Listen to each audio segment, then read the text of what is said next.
On commence la vidéo? Qu'on saute dans le Ouais. vif du sujet. Je suis Alban Terry, fondatrice de Barista et Associés, ancienne barista. Aujourd'hui, Qu'est-ce qu'un barista d'après toi? Et d'où vient le mot barista? Un barista, c'est une Ouais. personne qui va préparer le café, la méthode un peu comme on fait avec la pour-over qui est juste derrière.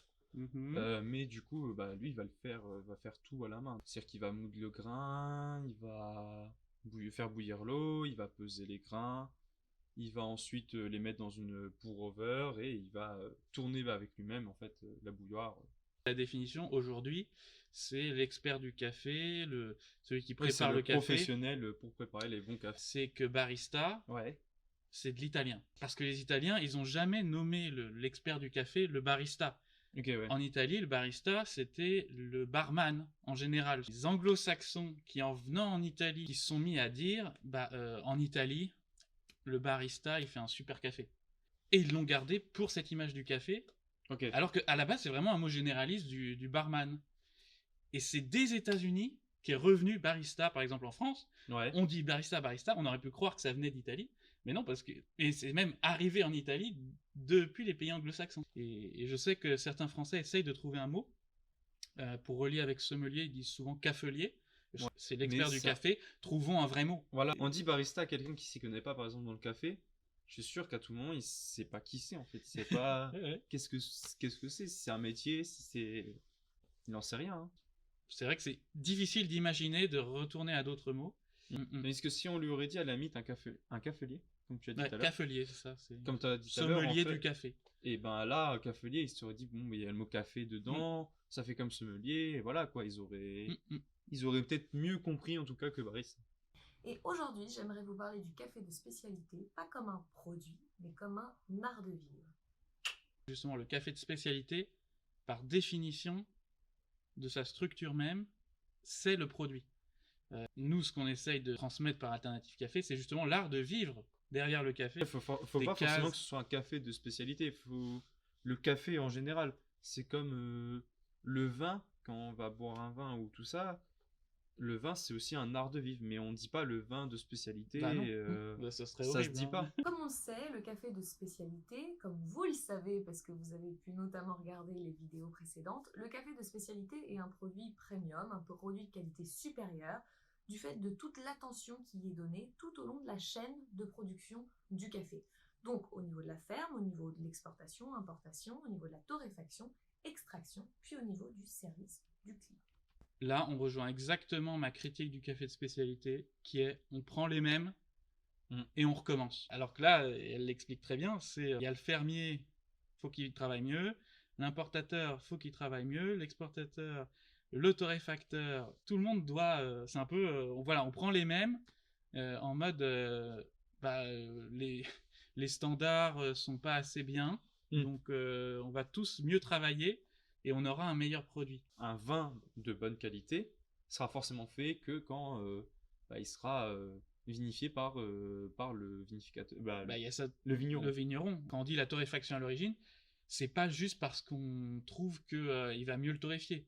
Certes, il va sûrement mieux le torréfier parce qu'il connaît son café à 100%. C'est son produit à lui, donc c'est son produit à lui. Le il connaît l'historique de l'année, il peut le torréfier tous les jours de façon différente. Contrairement à un torréfacteur qui va prendre un sac ou deux, pendant une semaine il va le torréfier, ensuite il va passer à un autre café d'un autre terroir, etc. Lui c'est son café, donc il peut aller chercher la torréfaction ultime, mais c'est pas la torréfaction qui fait tout, c'est le fait de pouvoir le torréfier, donc de le déguster, qui fait qu'il va mieux cultiver. Ouais.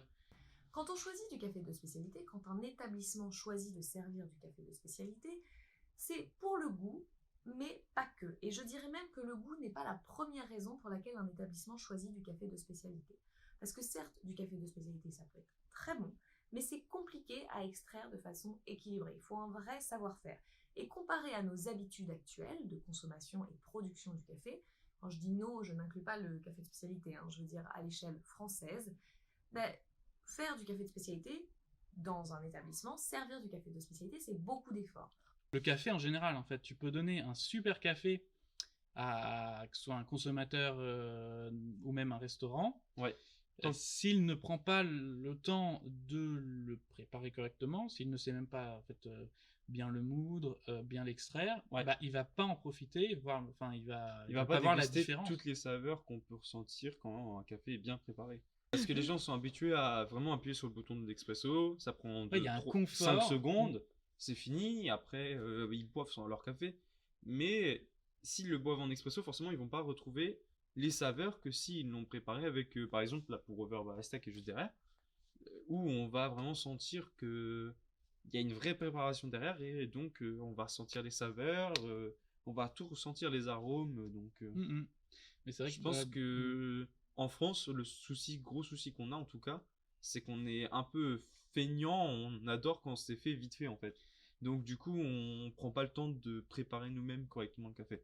Après, une fois qu'on est habitué à faire le café, bah, ça devient, on réfléchit même pas en voilà, fait. on réfléchit pas, on fait ça manuellement. c'est un automatisme, on va le faire, ça va nous prendre quoi? Une minute, grand max, le temps que l'eau bout, tout ça, donc ça va nous prendre un peu de temps, certes, mais quand on sait que derrière, on va retrouver un produit, vraiment Bah, t'es un très bon content, produit, bah oui. on est forcément très content Mm. de pouvoir déguster ça, plus que déguster un expresso qu'on va boire en 2 secondes et on le boit vite. Pourquoi? Parce que ben, c'est pas forcément bon, quoi. On n'a pas forcément la même envie que si on le préparait nous-mêmes. En comparaison aux efforts qu'on fournit aujourd'hui pour servir un café de commodité, le café de spécialité, ça part.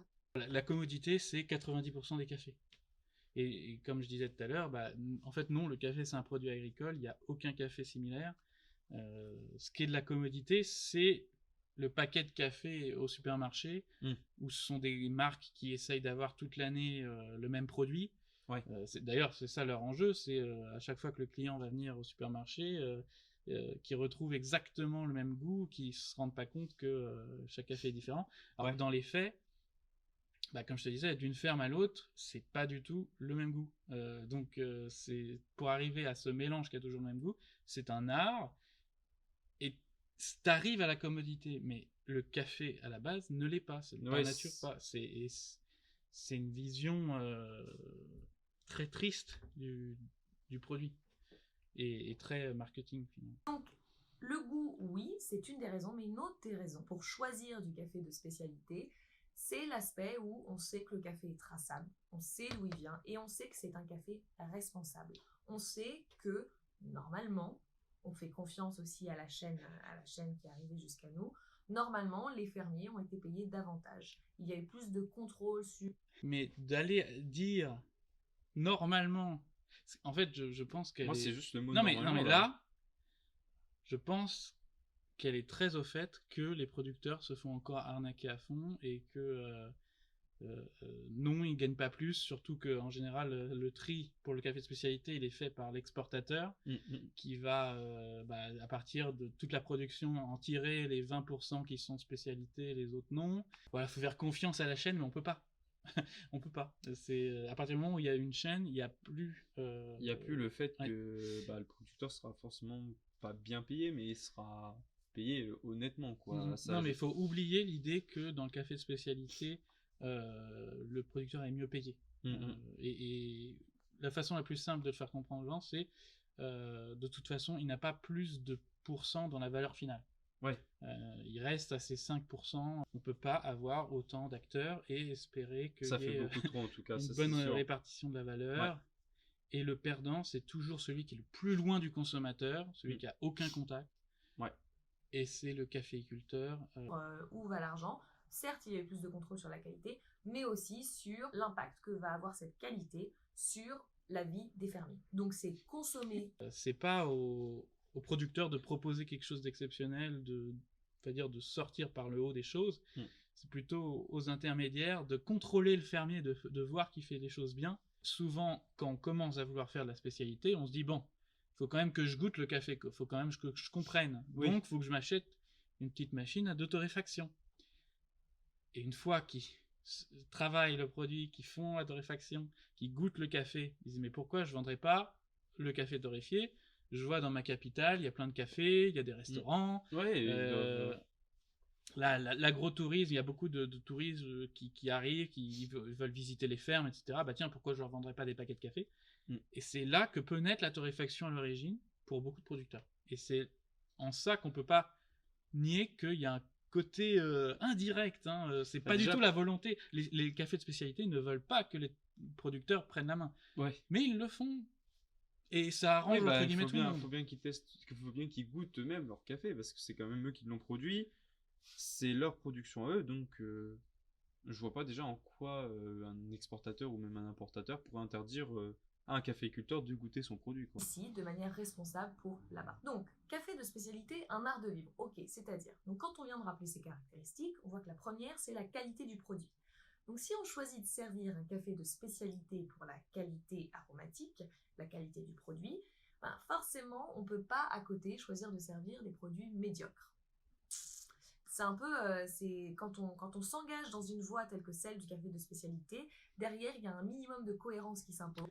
Franchement, si elle pouvait dire qualité au lieu de spécialité tout le temps, ce serait génial, parce que c'est vrai, quand on fait du café de qualité, ça devient impossible de servir ça avec des produits médiocres.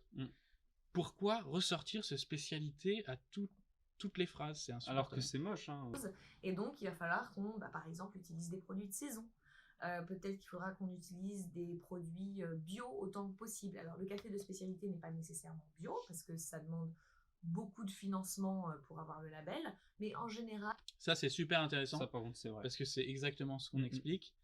Pour avoir le label bio utilisable en Europe, en fait, il faut être un énorme producteur, voire une coopérative qui peut se permettre de rentrer dans cette démarche qui coûte super cher et qui, comme le café de spécialité, a un tout petit bonus de prix et qui, en fait, un petit producteur de qualité ne peut pas devenir labellisé bio et donc être vendu bio. Ils peuvent aller chercher le label bio américain parce que les Américains sont en avance sur le torréfié à l'origine. Les producteurs vendent plus facilement aux États-Unis. Aujourd'hui, en France ou en Europe, on les squeeze totalement.